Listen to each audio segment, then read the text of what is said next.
Vamos por favor, Hechos capítulo 15. La semana pasada vimos que todo esto empieza cuando las cosas van bien en esta iglesia que es en Antioquía de Siria. Esta iglesia es una plataforma, es como un lugar misionero donde se están enviando gente a plantar iglesias. El primer viaje misionero de Pablo y Bernabé salen de esta ciudad y alcanzan diferentes ciudades, Listra, Iconio, Derbe, Antioquía de Pisida. Y de ahí regresan, están ahí y llegan unos maestros a la iglesia y empiezan a enseñar que no es suficiente poner tu fe en Jesucristo, sino tú como gentil, no como judío, sino tú como gentil, aparte de depositar tu fe en Jesucristo, tienes que circuncidarte y tienes que seguir la ley de Moisés, o sea, los más de 600 mandamientos que están en el Antiguo Testamento. Y o sea, realmente se arma una discusión, dice la Biblia que es una discusión no pequeña, sino grande, y Pablo y Bernabé están diciendo así no es por medio de la fe, la salvación es por gracia, y van a Jerusalén y se crea lo que le llamamos el primer concilio de la iglesia en Hechos capítulo 15. Y la semana pasada vimos cuál es la conclusión de toda esta discusión. Acuérdate, Pablo, Bernabé toman la palabra, Pedro toma la palabra, pero al final Jacobo, que es el hermano de Jesucristo, que escribe una epístola que se llama Santiago, él concluye, y vamos a leer su conclusión, y no solamente su conclusión, sino ellos deciden redactar una carta para enviar a estas iglesias, y vamos a ver qué dice la carta en Hechos capítulo 15. Entonces, vamos a leer la conclusión que dice Jacobo, versículo 19, Hechos capítulo 15, versículo 19, por lo cual yo juzgo, que es esta palabra, yo concluyo, que no se inquiete a los gentiles que se convierten a Dios. Es decir, no se les ponga ningún obstáculo. Cualquier persona puede venir a Dios por medio de Jesucristo. La salvación no es por obras, para ser salvo no tienes que creer en Jesucristo, más aparte hacer una serie de cosas, sino simplemente es por gracia, es un regalo de Dios. Lo único que tienes que hacer es creer en Jesucristo como tu Señor y tu Salvador. Esa es la conclusión del primer concilio. Pero mira lo que dice, que no se inquiete a los gentiles que se convierten a Dios. Y siempre lo más importante no es que una persona se convierta a una religión. Esta semana estuve platicando con un amigo, me fui a tomar un café con él, y dice, es que yo creo que a nosotros nos va a costar trabajo cambiarnos de religión. Así, o sea, esa frase me lo dijo, porque pues toda la vida hemos sido de la misma religión y hemos seguido las tradiciones. Una de las cosas que me dijo es que una de las cosas que le iba a costar dejar era el rosario. Así me dijo, así el rosario, eso era. Y yo digo, bueno, pues, y me dice, es que mira, para mí el rosario ha sido muy, muy efectivo y me ha sacado de problemas en los momentos más difíciles de mi vida. Y le digo, ok, y siempre acuérdate, no les pongas obstáculo para venir a Jesús. No les pongas obstáculo. O sea, ¿cuándo un rosario ha sido un obstáculo? No, porque es simplemente deposita tu fe en Jesús. Y entonces lo que le hice esta pregunta, y pregúntale cosas a la gente cuando estés platicando con ellas del Señor. Y le hice una pregunta, ¿y cuándo fue la última vez que rezaste un rosario?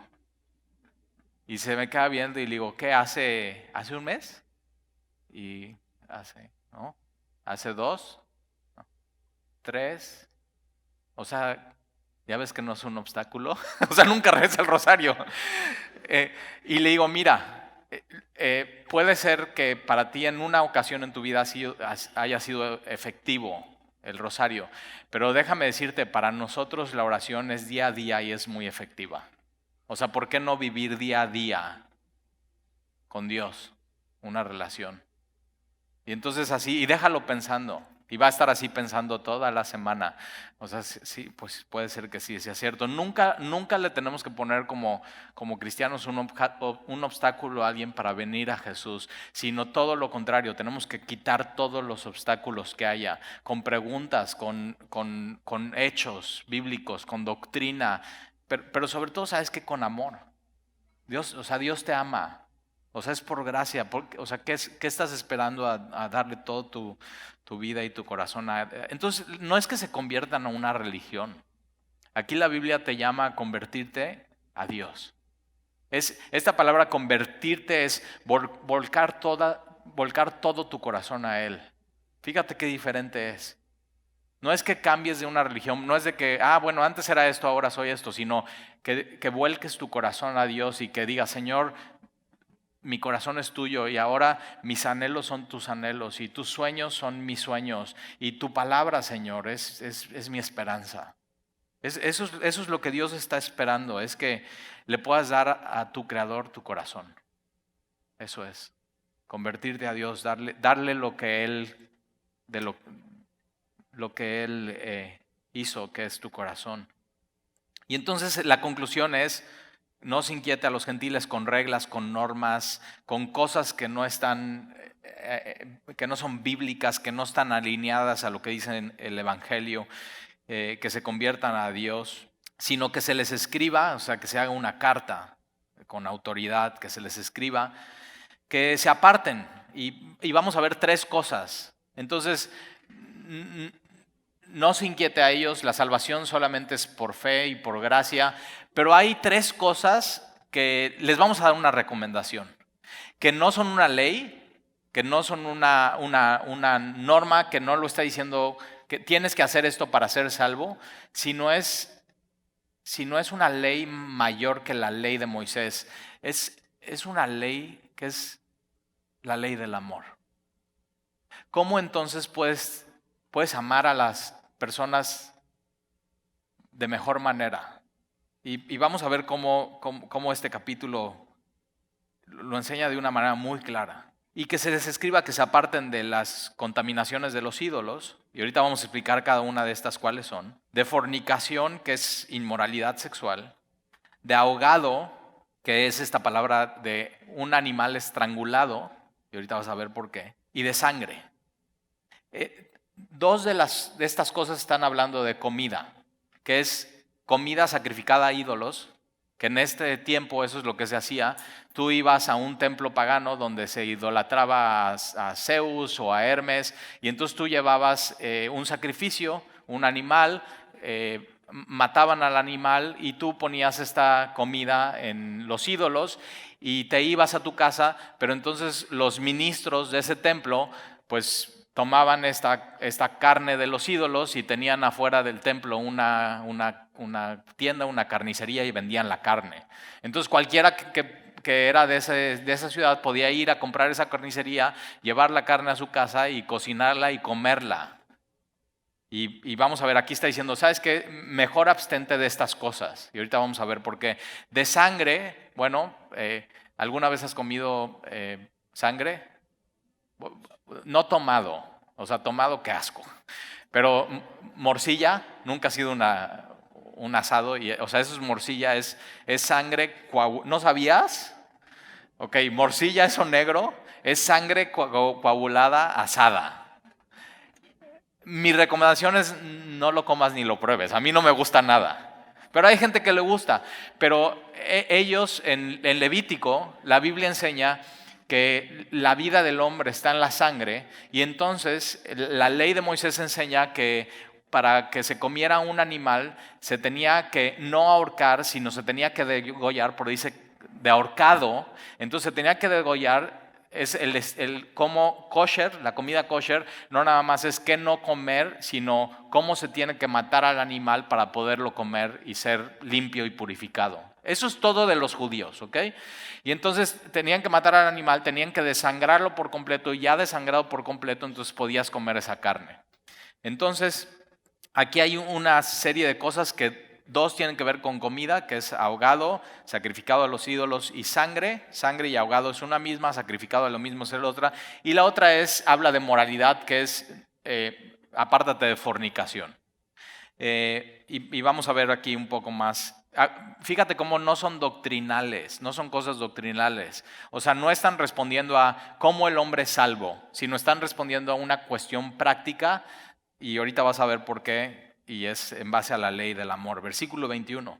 Porque Moisés desde tiempos antiguos tiene en cada ciudad quien le predica en las sinagogas, donde es leído cada día de reposo. Entonces, donde en estas ciudades donde los cristianos se están convirtiendo, aparte hay judíos que son cristianos, que durante toda su vida desde chiquitos, uno de los libros, por ejemplo, que primero les enseñaban en las sinagogas a los niños chiquitos, antes de enseñarles el abecedario, les enseñaban el libro de Levítico.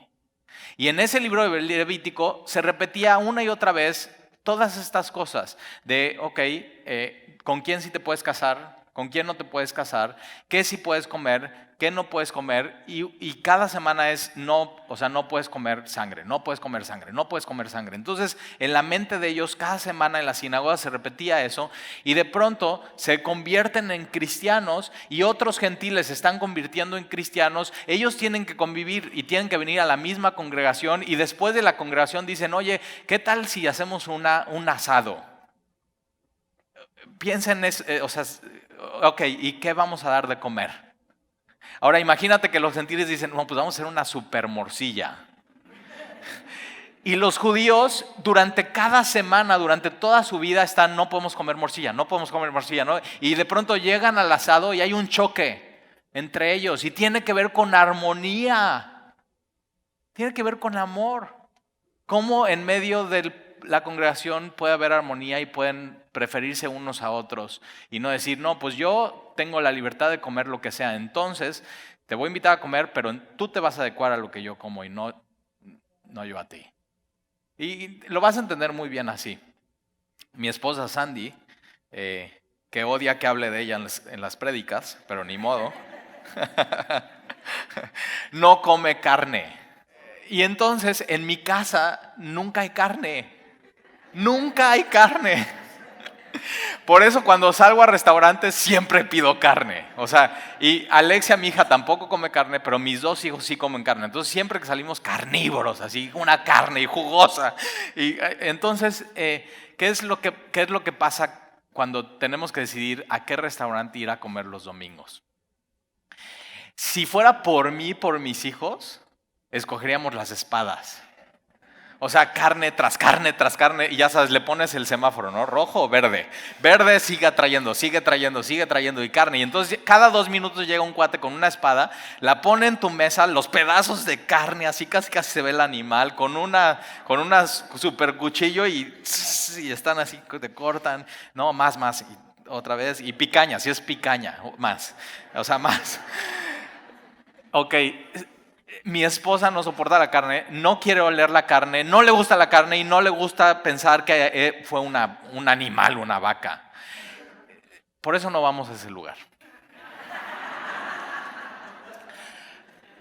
Te voy a decir por qué. No es porque es una ley y estamos, la ley de Levítico dice eso, sino es por amor. Ella no estaría contenta ahí, y entonces decidimos eso. Y la ley del amor es lo que está enseñando la iglesia primitiva. Cómo se lleva una persona con otra. Y empieza a aplicar esto en tu matrimonio. Empieza a aplicar esto en tu ministerio. Empieza a aplicar esto con tus hijos. Empieza a aplicar esto en tu empresa. La ley del amor es una ley superior a la que está escrita. Y entonces Jacobo está diciendo, esto es algo práctico.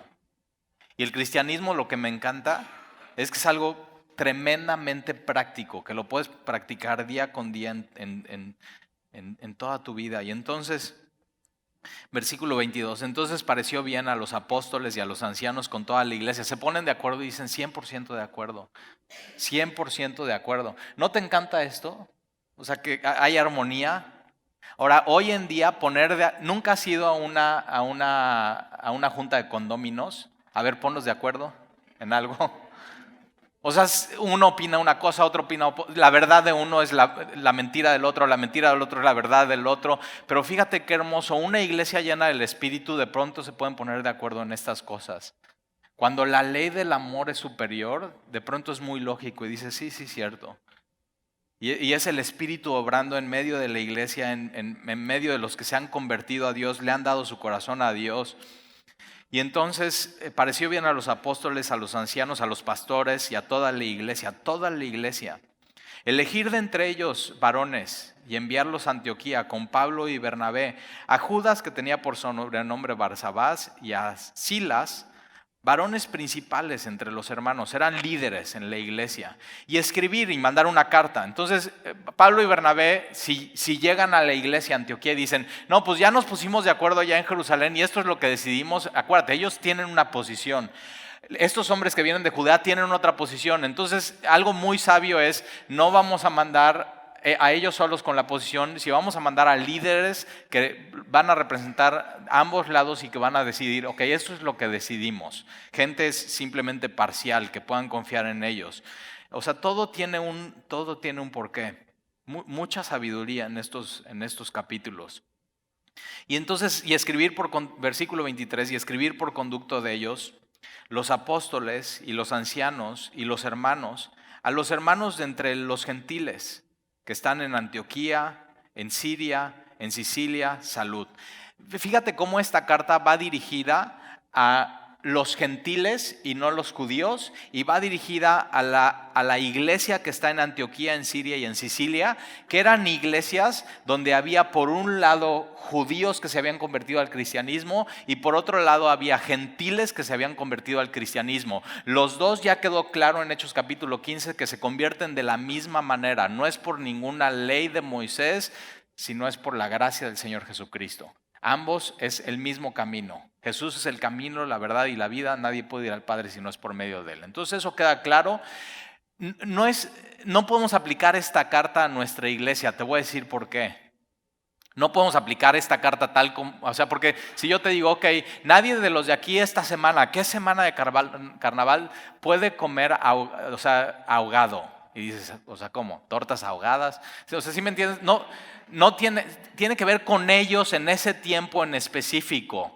¿Por qué? Porque hoy iglesias como la de nosotros no hay judíos que estén diciendo, no, pues yo durante toda mi vida, sábado tras sábado, fui a la sinagoga y tengo este pensamiento, y entonces, o sea, no hay eso. Pero lo que sí podemos hacer es sacar los principios bíblicos de cómo podemos tener armonía en la iglesia. Y sobre todo, cómo alguien puede ser salvo. Muy importante. Y entonces viene esta carta y dice a los gentiles que están en Antioquía, en Siria y en Sicilia, salud. Versículo 24.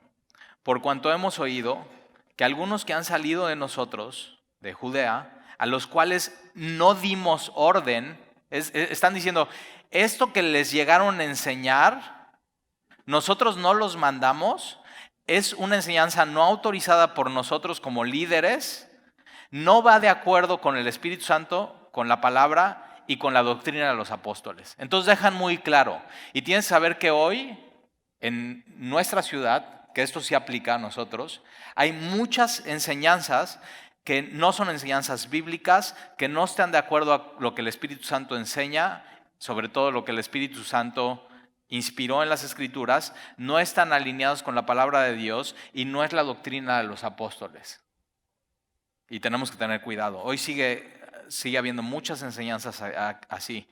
Y entonces la carta dice, por cuanto hemos oído que algunos que han salido de nosotros, a los cuales no dimos orden, os han inquietado con palabras, perturbando vuestras almas, mandando circuncidados y guardar la ley. Era una perturbación porque ellos en la iglesia habían tenido el evangelio puro, que es, por gracia eres salvo por medio de la fe, esto no es de ustedes, es don de Dios, no por obras, no es por hacer algo para que nadie se gloríe. Y de pronto estos con muchas palabras, cuidado, con muchas palabras, llegan a perturbar diciendo, no, mira, no es suficiente. Aparte de Jesús y poner tu esperanza en Él, tienes que hacer ciertas cosas. Y entonces a poner obstáculos. Y tenemos que tener mucho cuidado con ese tipo de enseñanzas.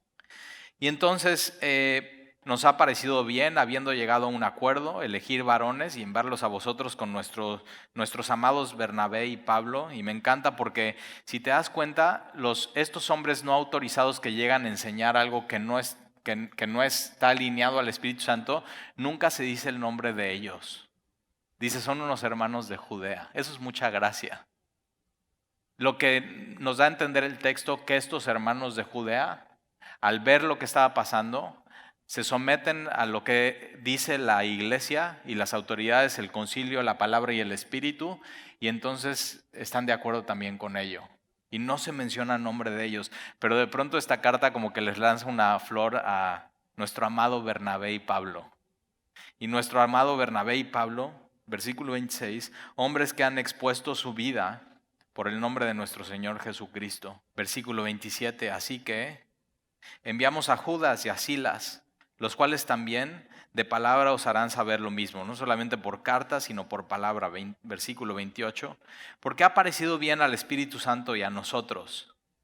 O sea, me encanta cómo pueden decir eso con una... Ha parecido bien al Espíritu Santo, porque el Espíritu Santo siempre va a ir alineado con lo que dice la Biblia. ¿Tú puedes decir eso de tu vida? O sea, yo estoy viviendo mi vida y estoy tomando las decisiones en mi vida y lo que estoy haciendo le ha parecido bien al Espíritu Santo. ¿O no está alineado a lo que dice el Espíritu Santo y lo que dice la Biblia y lo que dice la doctrina? Pero aquí ellos están claros y ha parecido bien. Nosotros cuando tomamos decisiones en Semilla, estamos orando, estamos buscando a Dios, estamos buscando en su palabra y al final decimos eso, bueno, nos ha parecido bien y al Espíritu Santo también. O sea, como estamos tratando de alinearnos con lo que dice el Espíritu Santo y lo que nos está mostrando y lo que viene para la iglesia. Y ellos pueden decir esto con toda autoridad, porque nos ha parecido bien al Espíritu Santo y a nosotros no imponernos ninguna carga. Ahora imagínate cuando están leyendo esta carta. Nos ha parecido bien a nosotros y al Espíritu Santo, gentiles, no imponerles ninguna carga. Entonces sí podemos comer, sí puedes comer. Entonces sí también. O sea, entonces tenemos la libertad, sí tienes esa libertad. Pero siempre tu libertad tiene que ir de la mano con un supremo amor por los demás. Con un supremo amor por los demás. Entonces nuestra libertad nunca tiene que ser para pecar o para ir contra los demás o para ofender a alguien. Nuestra libertad es una libertad para amar. Entonces cuando tengas que tomar una decisión, piensa, esto que voy a hacer, con esta decisión estoy amando a Dios. Esto que voy a hacer y con esta decisión estoy amando a los demás. Estoy amando a mi esposa. Estoy amando a mis hijos. Estoy amando a mi iglesia. Estoy amando a la gente con la que trabajo. Y fíjate, una decisión tomada por amor. Y empieza a caminar así. Empieza a caminar en el amor de Dios en tu vida. Y vas a ver, se va a volver muy fácil la toma de decisiones en tu vida. Muy fácil. Empiezas a amar a Dios y amar a los demás. Y entonces, no poner ninguna carga. No poner ningún obstáculo. Y sabes que cuando empiezas a caminar con Jesús te das cuenta, eso es. O sea, ser cristiano no es ninguna carga, sino es descanso para tu alma. Si alguien alguna vez te ha explicado el cristianismo y has sentido que es una carga, y dices, o sea, eso de ser cristiano está fatal. Ok, no has entendido el cristianismo. El cristianismo no es una carga, es descanso para tu alma. Es descansar en Él. Es darle tu corazón y entregarle tu corazón a aquel que te creó y confiar en Él. Que Él está contigo, que Él es todopoderoso, que Él siempre es fiel, que Él nunca te abandona. Y simplemente caminar así, caminar con Dios en estas verdades. Dicen, no, ninguna carga. Más que estas cosas necesarias. ¿Necesarias para qué? No para ser salvo, para armonía en la iglesia, para amarse unos a otros. Que os abstengáis de lo sacrificado a los ídolos, de sangre y de ahogado, que es comida, de fornicación, inmoralidad sexual, de las cuales cosas si os guardáis, bien hacéis. O sea, está bien. Qué bueno, va a haber armonía en la iglesia, vas a cumplir la ley de Cristo, que es la ley del amor, y bien hacéis. Y me encanta cómo reacciona. Y bueno, y esta saludo al final, pasadlo bien. Y me encanta eso, cómo termina así. Una carta de los líderes de la iglesia dicen, bueno, con estas noticias, pásenla bien. Y no, el cristianismo es eso. O sea, realmente disfrutar tu vida, saber que estás bien con Dios, saber que no tienes ningún obstáculo, saber que Él te ama y te ha perdonado. Es una vida llena de gozo y de paz, y es una vida plena. Y entonces, así, una carta corta, pero es una carta concisa. Si te das cuenta, no contiene ningún choro, así a lo que va. La salvación no es por obras, es por gracia. Y la ley no es la ley de Moisés, tiene que ser la ley de Cristo, la ley del amor. Vivan su vida así. Si viven su vida así, la van a pasar bien. Versículo 30. Así pues, los que fueron enviados descendieron a Antioquía y reunieron a la congregación, entregaron la carta y habiendo leído, o sea, te imaginas como ya llegó la carta de Jerusalén del concilio. O sea, yo creo que fue uno de los días más llenos en la iglesia en Antioquía. O sea, queremos saber qué dice la carta, porque ellos están, o sea, entonces, ¿somos salvos o no somos salvos? ¿Somos salvos o no somos salvos? Y llega la carta, aclara todo y mira lo que sucede, se regocijaron. Cuando entendemos y recordamos que nuestra salvación no es por obras y es por gracia, nos da mucho gozo. Decimos, qué bueno, Señor, gracias. O sea, te amamos. Y no solamente nos regocijamos, sino nos da mucha consolación. Esta palabra consolación aquí es fortaleza. O sea, nos fortalece. Cuando recordamos eso, no es por obras, es por gracia. La ley que tenemos que seguir es la ley mayor, que es el amor de Cristo. Nos da mucho gozo, nos da mucho consuelo, y eso es el efecto de la gracia en nuestras vidas. Gozo y consolación. Y Judas, versículo 32, y Judas y Silas, con ellos también, como ellos también eran profetas, consolaron y confirmaron a los hermanos con abundancia de palabras. Y fíjate cómo estos hermanos que vienen de Judea, con muchas palabras inquietan a los hermanos. Y estos hombres que son profetas, con palabras, abundancia de palabras, consuelan y fortalecen a los hermanos. Cuando estás alineado al Espíritu Santo, lo que tú hables, esto va a hacer. Va a consolar y va a fortalecer y va a animar. Cuando no estás alineado al Espíritu Santo, vas a incomodar y vas a inquietar a las personas. Por eso es tan importante estar alineados con el Espíritu Santo. Versículo 33. Y pasando algún tiempo ahí, fueron despedidos en paz por los hermanos para volver a aquellos que les habían enviado. Mas Silas le pareció bien el quedarse ahí. Ahora no sabemos por qué le parece bien, igual le encanta la iglesia y dice, oye, qué bonita iglesia, yo me voy a quedar aquí, cantan re bien. O sea, no sé, o sea, algo le llama la atención de la iglesia, pero lo que vamos a ver más adelante es que Dios tenía un plan para Silas. Y a veces así pasa en nuestra vida, como que tomas una decisión y no sabes bien por qué, pero Dios ya sabe por qué. Y te va a mostrar, o sea, nada más es cuestión de seguir caminando con Dios para que te des cuenta, ya sé por qué. Ya sé por qué me sucedió esto. Y Silas le pareció bien el quedarse ahí. Dios tenía un plan, Dios ya sabía qué venía en los siguientes versículos. Y tienes que saber esto. Dios es soberano, Dios ya sabe lo que viene en los siguientes versículos de tu vida. Y puedes estar tranquilo y confiado en Él. Y versículo 35, y Pablo y Bernabé continuaron en Antioquía, enseñando la palabra del Señor y anunciando el evangelio con otros muchos. Versículo 36, y después de algunos días, no sabemos cuántos, pero seguramente muchos días, Pablo le dijo a Bernabé, volvamos a visitar a los hermanos en todas las ciudades en que hemos anunciado la palabra del Señor, para ver cómo están. Acuérdate que en esos tiempos no había Facebook, no había Instagram, no había WhatsApp. O sea, hoy en día quieres ver cómo están en Semilla Cuerna, te conectas en el Facebook Live, ya ves a mi pastor hablando y ves ahí a uno y dices, ay, mira, ahí está este. O mandas un WhatsApp y dices, ¿qué onda? ¿Cómo vas? ¿Cómo va tu caminar con el Señor? O un Instagram o un Skype. O sea, ¿te imaginas? Todo hubiera sido más fácil para ellos si tienes todas estas herramientas, pero en ese tiempo no había. Y Pablo un día se despierta y dice, oye, ¿cómo están los de Iconio? ¿Cómo están los de Derbe? ¿Cómo están los de Listra? ¿Cómo están los de Antioquía? ¿Cómo estarán los de Chipre? Entonces, fíjate, Pablo tiene este corazón no solamente para ganar almas para Cristo, sino para ver cómo están discipulándose y cómo están creciendo en el Señor. El cristianismo se trata de estas dos cosas. Uno es ganar personas para Cristo, pero no solamente dejarlas ahí, sino ver cómo están creciendo en el Señor, cómo están madurando en el Señor, cómo están tomando decisiones, cómo están en su relación con Dios, cómo cada vez es más profundo y tienen una relación más íntima con Dios y deciden ir, versículo 37, acuérdate que apenas pasó el primer viaje misionero y viene lo que le llamamos el segundo viaje misionero de Pablo, versículo 37.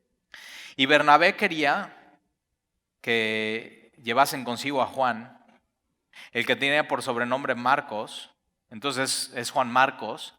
Colosenses nos dice que Bernabé es tío de Juan Marcos, entonces su sobrino, hay un vínculo ahí de familia. Y Bernabé dice, ¿sabes qué? Yo quiero llevar a Juan Marcos con nosotros, versículo 38, pero a Pablo no le parecía. Subraya estas dos palabras en tu Biblia, versículo 37, Bernabé quería, versículo 38, Pablo no le parecía. Cuando has tenido algo así con alguien, o sea que Talí quería, pero a Sandy no le parecía. ¿Has tenido algo así con alguien, o sea, en tu matrimonio? Que tú dices, no, pues yo quiero esto. Y tu esposo dice, no, pues a mí no me parece. O en tu trabajo, que tú dices, no, pues yo quiero esto. Y a la otra persona te dice, no, pues a mí no me parece. Ahora fíjate, esta no es una cuestión doctrinal. Es una cuestión de métodos en un segundo viaje misionero. ¿Llevamos a él o no llevamos a él? Y entonces, ¿qué hacer cuando pasa eso en tu vida? Cuando tienes un choque así, tú quieres esto, a la otra persona no le parece y ¡pum! No hay manera de arreglarse. ¿Qué haces? Bernabé quería llevar consigo a Juan, el que tenía por sobrenombre Marcos, pero a Pablo no le parecía bien llevar consigo al que se había apartado de ellos en Panfilia. Hay una historia.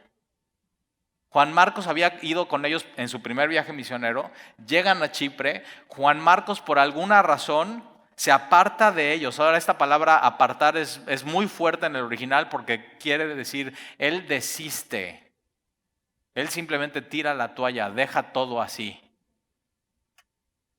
Y entonces Pablo dice, a mí no me parece que vaya Juan Marcos, porque acuérdate, él una vez ya nos abandonó. Íbamos en nuestro primer viaje misionero y él puso en riesgo la misión. Ponte en el lado de Pablo por un momento. Y ahorita te voy a preguntar a favor de quién estás. Y tienes que tomar una posición a favor de quién estás, ¿de Pablo o de Bernabé? Y entonces Pablo te diría, no, es que fíjate, para ser misionero tienes que ser perseverante, tienes que saber lo que quieres y no te puedes rajar. O sea, si no pones en riesgo toda la misión y todas esas almas. ¿Te imaginas llegar a Antioquía de Pisidia, donde es un lugar peligroso, donde no puedes dejar solo a alguien y de pronto él decide, ¿sabes qué? Ya me voy a regresar. Pero ¿cómo te vas a regresar solo? ¿Qué tal si te pasa algo en el camino? Bueno, ¿qué tal si mejor te vamos a dejar entre todos y regresamos? Pero ¿qué va a pasar con la misión? Y ve lo que Dios, ve cómo Dios nos está usando. Y por un lado tienes a Pablo y tiene razón. No podemos llegar a este muchacho otra vez porque ¿qué tal si nos hace otra vez lo mismo? Ya desertó una vez. Pero por otro lado tienes a Bernabé. Y Bernabé, acuérdate, cuando nadie quiere a Pablo, él va y lo acoge y lo anima y lo va y lo presenta con las... Ese es Bernabé. Bernabé es hijo del Consolador o hijo del Espíritu Santo y Bernabé es... ¿Cómo no le vamos a dar otra oportunidad a este muchacho? O sea... No porque una vez ya haya desertado, quiere decir que en este segundo viaje va a volver a desertar. ¿Qué tal si Dios ya le cambió y Dios ya le fortaleció? ¿Sabes qué? Tenemos que llevarlo y darle una segunda oportunidad. Una pregunta. ¿Quién tiene la razón? O sea, a ver, ¿quién está con Pablo? ¿Y quién está con Bernabé? ¿O tú qué hubieras hecho? ¿Tú llevas a Juan Marcos o no llevas a Juan Marcos? ¿Qué hubieras hecho? ¿Quién tiene la razón? Y mira, vamos a seguir leyendo. Versículo 39. Y hubo tal desacuerdo entre ellos que se separaron el uno del otro. O sea, tan grande fue el desacuerdo. Esta palabra de desacuerdo o sea, es este desacuerdo como cuando tú dices, no, yo quiero hacer eso y tu esposa dice no y agarrón. ¿Te ha pasado? O sea, son dos cuates líderes chocando y diciendo no, no, así no, así no. No es una cuestión doctrinal, es una cuestión de metodología. ¿Qué vamos a hacer? ¿Qué decisión vamos a tomar? Yo digo que así, y simplemente no se pueden poner de acuerdo.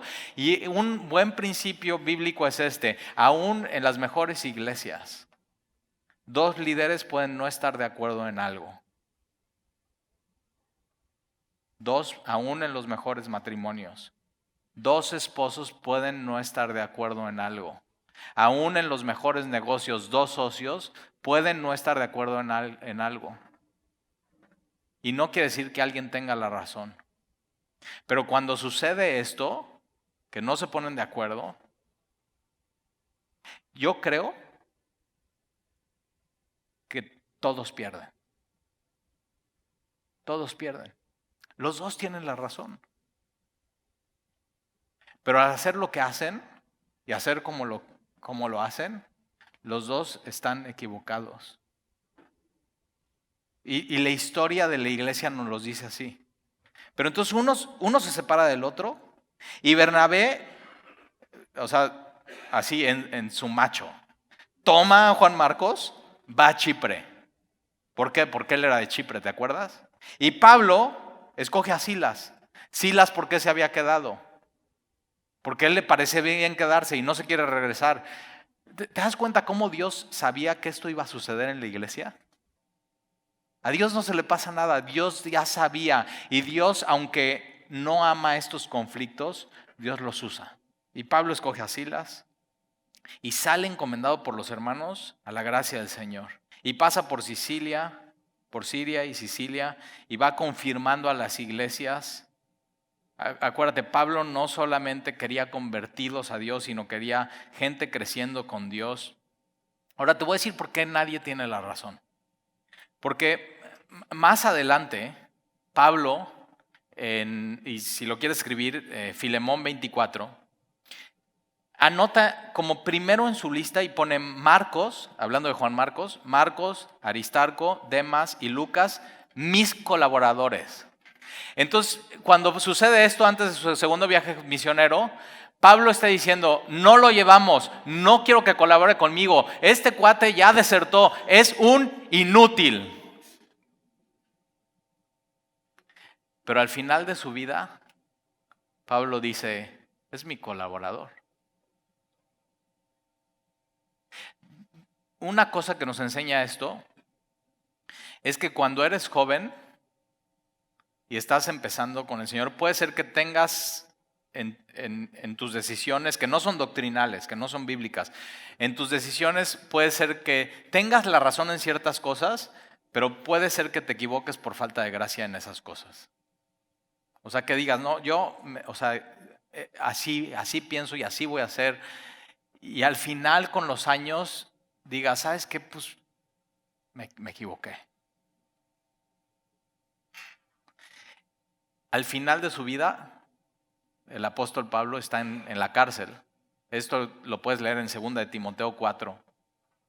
Al final de su vida, el apóstol Pablo, después de vivir muchas cosas, y en la gracia de Dios y cuando caminas con Dios, tienes que saber esto, creces en la gracia, creces en su amor. Y lo que para ti hace 10 años eran prioridades, hoy ya no. Las decisiones que tomaste hace 10 años caminando con el Señor o que tomes hoy en 10 años más adelante, posiblemente cambien. Porque Dios lo que está haciendo es cambiando nuestro corazón. Y Pablo, aunque era un misionero y ya había hecho su primer viaje misionero, Dios no deja de trabajar en Pablo. Y tienes que saber que Dios no deja de trabajar en ti y en mí. Dios va cambiando nuestro corazón y con los años van cambiando nuestras prioridades y van cambiando nuestras decisiones y sobre todo van cambiando cómo vemos a la gente. Y al final de su vida, Pablo le pide a Timoteo, estando en la cárcel, 3 cosas que nos muestran las prioridades de Pablo al final de su vida. Lo primero que le pide es su capote. Eso es su chamarra. ¿Por qué? Porque está en la cárcel y tiene frío. O sea, una prioridad para Pablo es, hijo Timoteo, dejé un capote, ¿me lo puedes traer cuando vengas? La segunda cosa que le pide sus libros. O sea, Pablo está en la cárcel y tiene mucho tiempo y al final de su vida quiere seguir aprendiendo.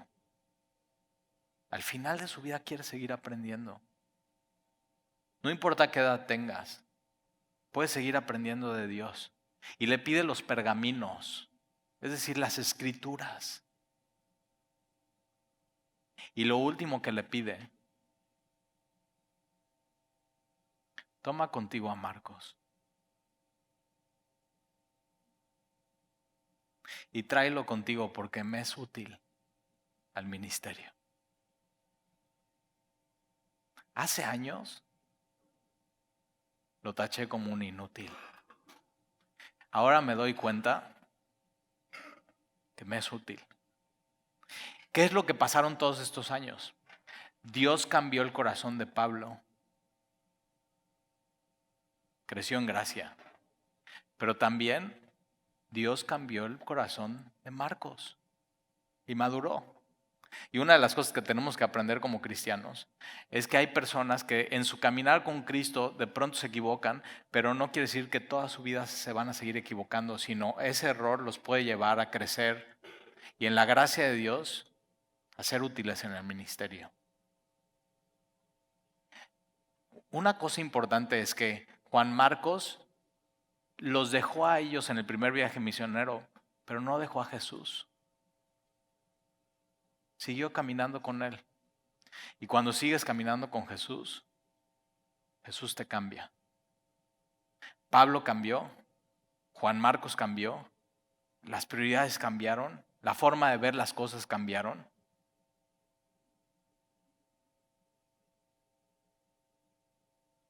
Y el final de la historia es que Pedro, en su primera epístola, en el capítulo 5, versículo 13, dice, Marcos, mi hijo, le saluda. Es decir, el apóstol Pablo dice, este no me sirve, es inútil.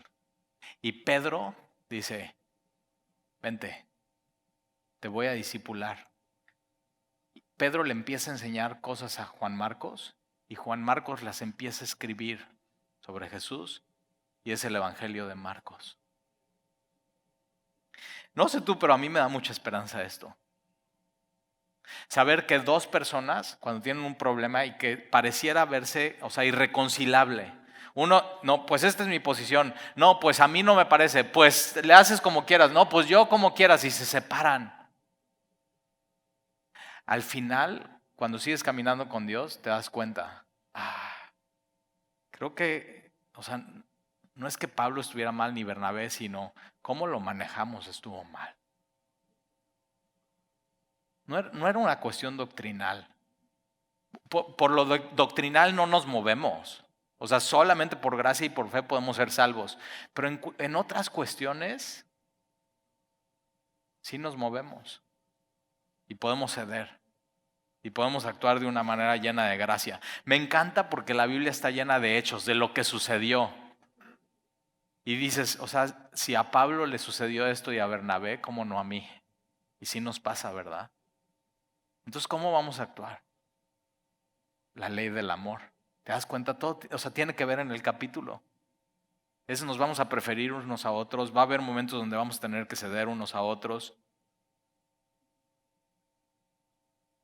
Va a haber momentos donde tú piensas que tu esposo así como, dice, no, como Juan Marcos, es un inútil.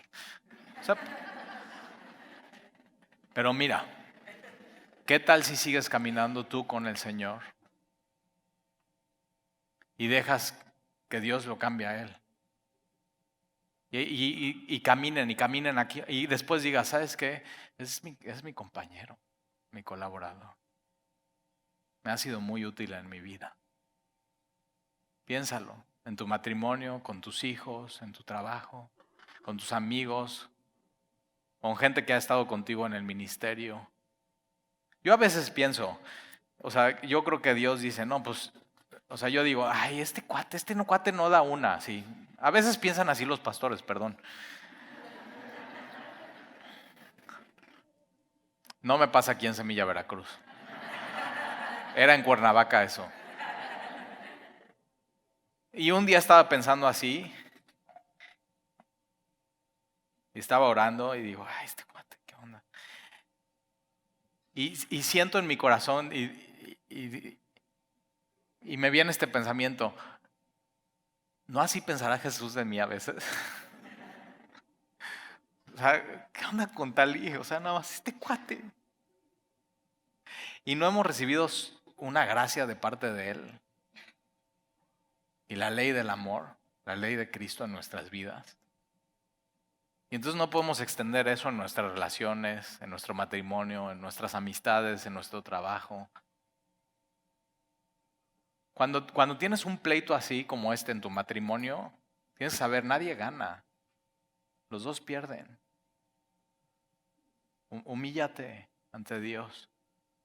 Pierde de vez en cuando, cede.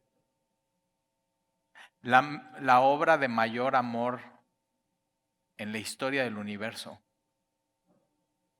fue Jesús viniendo a despojarse y a perder todo, todo, a una cruz. Así nos ganó, así nos amó.